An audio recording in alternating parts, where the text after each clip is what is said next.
Una sa ating mga balita, Ombudsman Jesus Crispin Remulla. May inanunsyo tungkol kay Senate Sergeant at Arms Mau Aplasca. Ano kaya yun? Sunod sa ating balita, Senator Alan Peter Cayetano nag-livestream sa Facebook. May mga binulgar, ano kaya yun? At yan ang aalamin natin sa JP. Amazing Stories. Bago tayo magumpisa, baka pwede pa like ng video na ito. Malaking bagay na to sa aming mga content creators. Maraming salamat po.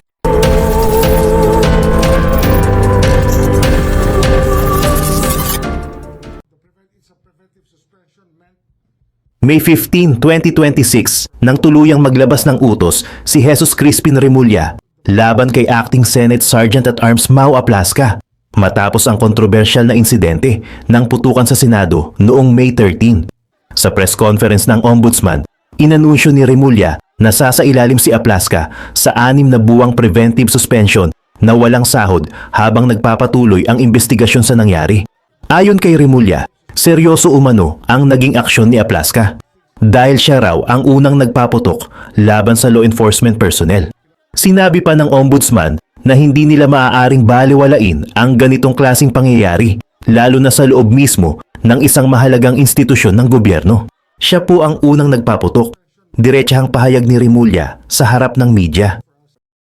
Ipinaliwanag din niya na mahalagang maalis muna si Aplasca sa kaniyang posisyon upang maiwasan umano ang anumang impluensya habang binubusisi ang lahat ng detalye ng insidente. Mas naging mabigat pa ang tono ni Remulla nang sabihin niyang hindi katanggap-tanggap ang ginawa ni Aplasca. Tinawag niya itong unforgivable at kinuwestiyon kung bakit umabot sa puntong may warning shot laban sa mga law enforcement personnel. Nauna nang inamin ni Aplasca na siya ang nagpaputok ng unang warning shot laban umano sa mga operatiba ng National Bureau of Investigation na nasa GSIS side ng Senado noong gabi ng insidente. Habang kumakalat ang balita tungkol sa suspensyon, mabilis ding umugong online ang samut-saring reaksyon. May mga nagsasabing tama lamang ang naging aksyon ng Ombudsman, habang ang iba naman ay nagtatanong kung ano talaga ang buong katotohanan sa likod ng nangyaring tensyon sa Senado. Kasabay ng suspension kay Mau Aplasca, sinabi rin ni Jesus Crispin Remulla na palalawakin pa ng Ombudsman ang investigasyon tungkol sa insidente. Hindi lamang ang Senate Sergeant at Arms ang kanilang tinitingnan, kundi maging ang mga pulis, NBI agents, ilang senador at maging mga mamamahayag na nakasaksi sa nangyari. Naglabas na rin umano ng subpena ang Ombudsman upang makuha ang lahat ng CCTV footage mula sa Senado. Pero dito, nagsimulang mas lalong uminit ang usapan matapos sabihin ni Remulla na may mga aligasyong posibleng may nawawala o tinatagong video footage kaugnay sa insidente. Sana naman walang nawawala na footage, pahayag niya habang pinapaliwanag na mahalagang makita ang buong pangyayari upang malinaw na matukoy kung sino ang may pananagutan. Dahil dito, nagsimula ring kumalat online ang iba't ibang haka-haka tungkol sa posibleng cover-up at kung may mga detalye bang hindi pa inilalabas sa publiko. Habang nagpapatuloy ang investigasyon, sinabi rin ni Remulla na maaaring maharap sa mabibigat na kaso ang sino mang mapatutunayang sangkot sa anumang pagharang o pagtatago ng ebidensya. Kabilang sa mga posibleng kaharapin ng mga mapapatunayang responsable ay obstruction of justice, aiding and abetting a fugitive from justice, failure to maintain public order and safety at gross neglect of duty. Ipinaalala rin ni Remulla na sa ilalim ng Presidential Decree 1829, maaring mauwi sa perpetual disqualification sa public office ang mapapatunayang nagkasala sa obstruction of justice. Samantala, nagbigay naman ng sariling pahayag si Alan Peter Cayetano at sinabi nitong dapat ding imbestigahan at suspendihin si Melvin Matibag dahil para sa kanya ay marami rin itong kailangang ipaliwanag tungkol sa operasyon noong gabing iyon. At habang patuloy na lumalalim ang investigasyon, lalong dumadami ang tanong ng publiko. Sa isang mahaba at emosyonal na press conference noong May 15, 2026, diretsahang nagsalita si Alan Peter Cayetano tungkol sa nangyaring tensyon at putukan sa Senado. Sa simula pa lamang ng kaniyang pahayag, iginiit niyang hindi umano totoo ang mga kumakalat na aligasyong may political maneuvering para protektahan ang isang tao o para maantala ang impeachment process. Ayon sa kanya, Nakatakda pa ring mag-convene bilang impeachment court ang Senado sa darating na Lunes. Pero mabilis ding lumipat ang kanyang focus sa mas mabigat na usapin. NBI ang lumusob at pumasok sa Senado, diretsahang pahayag ni Cayetano habang ikinukwento ang mga nangyari bago sumiklab ang kaguluhan. Ayon sa kanya, ilang araw bago ang insidente ay nagkaroon na umano sila ng pag-uusap kasama si NBI Director Melvin Matibag. Sinabi raw noon ng NBI Director na hindi sila magsasagawa ng anumang operasyon sa loob ng Senado at susunod sila sa koordinasyon ng Senado. Pero ayon kay Cayetano, pagsapit ng Miyerkules ay sunod-sunod na umano silang nakakatanggap ng report na may mga armadong NBI agents sa paligid ng GSIS building malapit sa Senado. May mga nakasuot umano ng full tactical gear, may mahahabang armas, at may mga checkpoint pa raw na pinapahinto maging ang sasakyan ng mga senador. Sinabi pa niya na paulit-ulit umanong dinideny ng NBI na may agents sila sa lugar kahit nakikita na mismo ng mga tao sa paligid ang mga armadong operatiba. Habang tumatagal ang tensyon, sinabi ni Cayetano na bigla na lamang silang nakarinig ng putukan sa ibabang bahagi ng compound. Sa mga unang sandali raw, inakala pa nila pero maya-maya lamang ang mga naririnig nang kumalat ang balitang may aktwal na putukan na sa paligid ng Senado. Dito na raw nagsimulang matakot ang ilang senador, staff at media personnel na nasa loob ng gusali habang hindi pa malinaw kung sino ang nagpaputok at ano talaga ang nangyayari sa labas ng compound. Habang lumalala ang sitwasyon sa loob ng Senado, sinabi ni Alan Peter Cayetano na agad niyang ipinag-utos kay Mau Aplasca na isecure ang CCTV room upang matiyak na walang anumang footage ang mawawala o matatamper.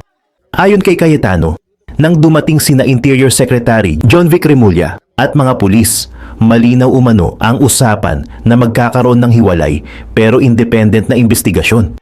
Iginiit din niya na hindi itinago ng Senado ang anumang ebidensya.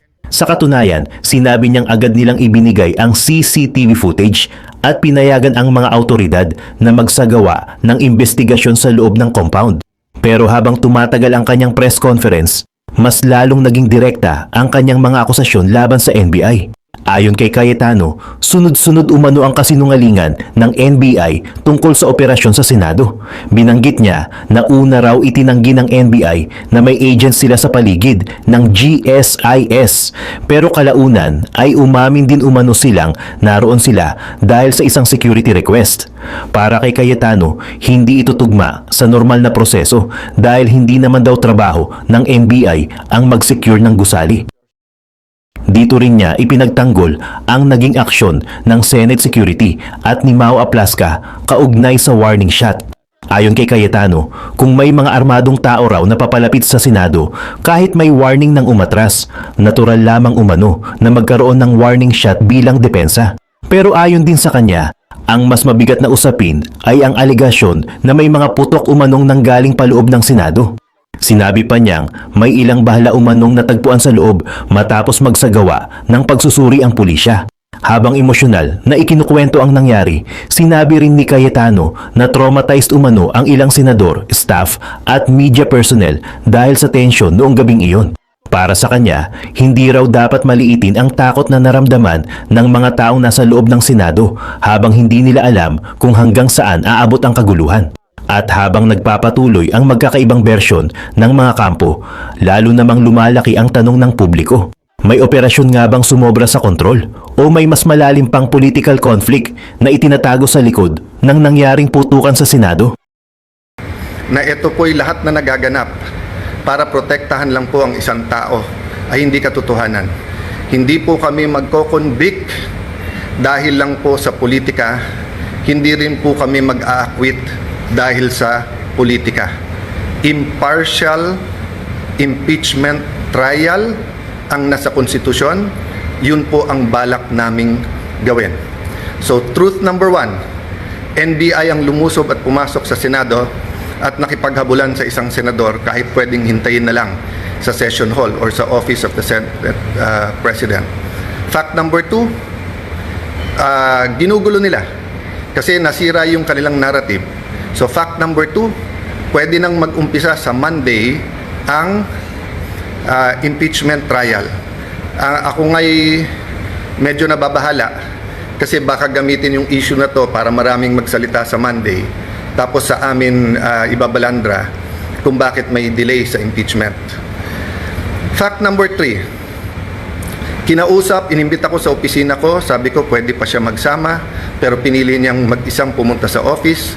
We had a number of senators there, and sinabi po ni NBI Director, he will follow the Senate and he will not arrest sa loob ng Senado. We told him to submit the warrant para makita namin. Sabi niya nung Lunes, Tuesday niya isasubmit kasama ang sulat. Pinayagan namin iuwi niya yung 10 operatiba niya, agents niya, with the condition na ibibigay niya yung spot report. Hanggang kahapon po, hindi binibigay. Ang alam ko hanggang today, hindi binibigay. Pangatlo po, sabi niya, hindi siya kikilos, hindi niya pakikilusin ng NBI nang walang coordination sa amin. Wednesday morning pa lang po, may reports na po kami na naglalabas-pasok po ang mga NBI agents. Naka-alert na po kami ng Wednesday. Pagdating po ng hapon ng Wednesday, paulit-ulit sinasabi po sa akin na meron pong NBI agents na naka-full tactical gear. Ibig sabihin po, naka-uniforme, may vest, may mahabang armas na nasa GSIS. Nagbigay ng contact person si NBI Director Matibag. Tinawagan namin yon at sinabi niya, pinapaabot ni Director, walang NBI sa Senate, walang NBI sa GSIS. Nung hapon, umakyat sa akin si General Mao at nagsabi po sa akin na may nangyayari sa mga pinto at yung GSIS ay nagsasara ng mga pinto at nagsasabing kahit senador po ang dadaan doon ay kailangan inspeksyonin. Sabi ko kay General Mao, pakianyaya sa head ng GSIS, administrator yung nagamit niya noon, I think he meant GM. Sabi ko, I'm willing to talk to him very calmly, please call him. The next thing I knew, meron na daw mga armado doon. I asked them to call NBI ulit. Sinabi na naman nila na wala. Samantalang kitang-kita na ng mga nakasuot ng NBI. The next thing we knew, may mga putukan na at akala po namin yan ay mga fireworks. Nagpuputukan na pala po sa baba. Still, they were denying that NBI yon. Kahit na yung mismong winarningan nila ay nagsabing NBI sila. So please look at the context. Alam natin under siege nung Monday or nasa loob ng Senado ang mga NBI. Alam po natin na nakipaghabulan sila. Gina-justify pa dahil ito daw po ang paraan na mag-arrest. Pagkatapos pinangako sa amin na wala daw pong NBI sa paligiran. Nandun na po Marines, nandun po PNP, libo po ang PNP sa labas, naging very transparent kami. Nakiusap kami na walang baril sa loob ng Senado. Tignan nyo po lahat ng video.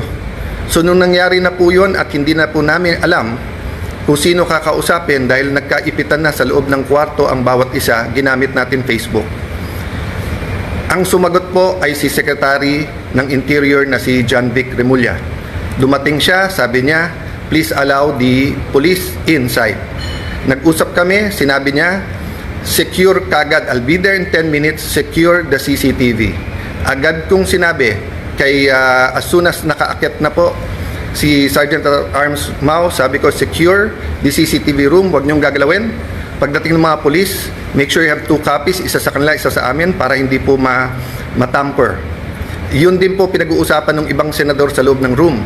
So nung sinabi po ni Jinggoy na itago, ang ibig niya sabihin, make sure walang makakuha kung hindi po yung police. At sinagot siya nun, kung tinuloy yung video na yon, may sumagot na nakasecure na po.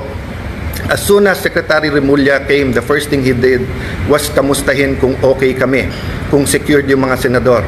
Then tinanong yung CCTV and then nagpaalam kung pwede i-sweep floor by floor at pumasok yung iba pang pulis. Technically, I could have said it was under Senate jurisdiction.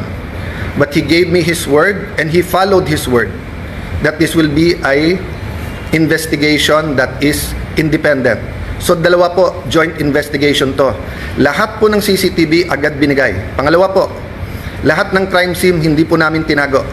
In fact, sa GSIS hindi kami makapasok, pulis lang. Kaya bago umuwi si Secretary Remulla at si Chief PNP Nartates, hiningi ko na makapasok din po.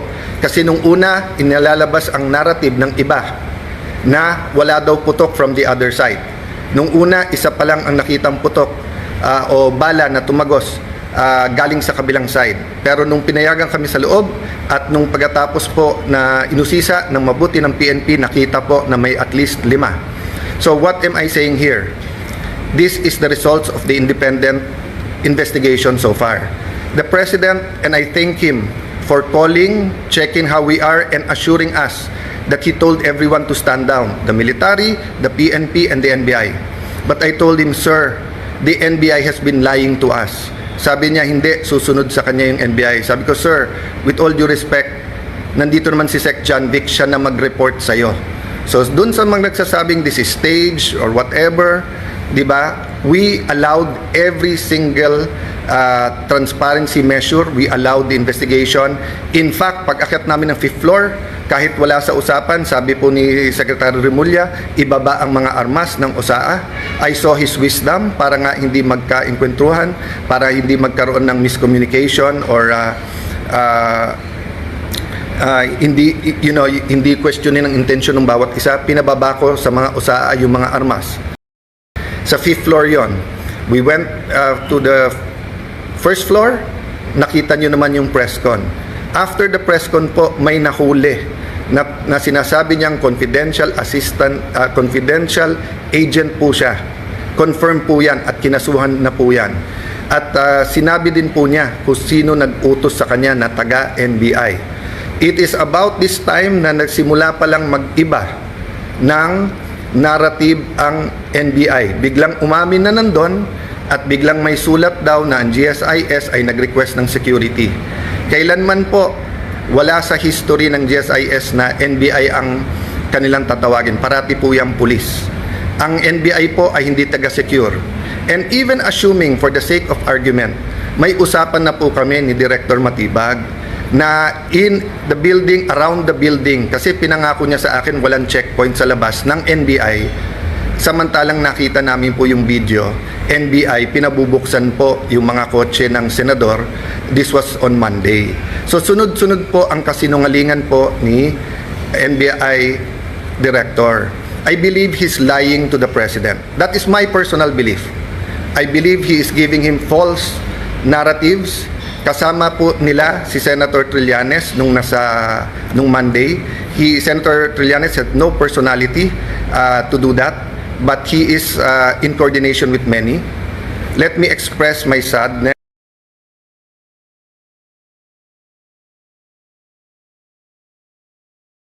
my regret. First time po